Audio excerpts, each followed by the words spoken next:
Ako si Ronnie. Pinagagahi kasi musukol sa ako. Sumakita, o musukol sa ako, patay!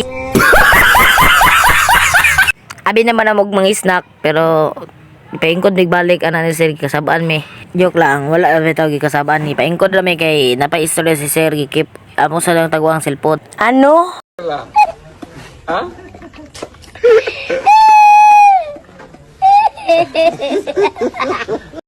Kapi na pud bi, pero dili di mi kabalo mo learn kay hina kay mong utok pero joke lang depende ra na. Oh tanawa si tabakira butan kayo gahapon po do. Hawa kapi kayo na si siya oy si Kuan Lisa. Kapi na mo kay among Thai artist is Lisa of Blackpink. Sabot ato ang nauso daw ang kuan ang K-pop. Ambot lang ay depende na. Libog na kuan na. O si Berba na naglibog na siya sa pagsabot. Pero sa uban kanang brad kayo, dali ra kayo ay. Dali ra kay sabto nila. Nawa ma'am suko pa na niya kay si Coraldi kay saba kayo.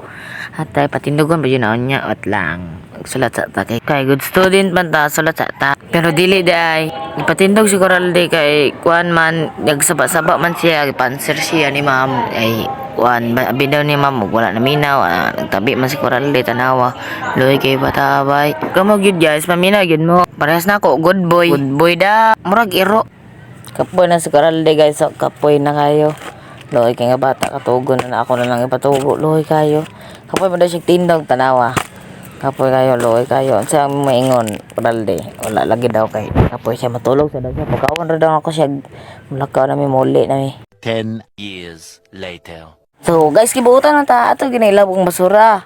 Kay cleaners naman tao tanawa kalabog kitag basura. Likod sa kan room nila si Riz. Kita pa dyan may motor nga guba na e-bike da e-bike. Ako nagilabong basura uli na dayon. Bye bye, uli na ako. Ako sa pukawan si Coralde.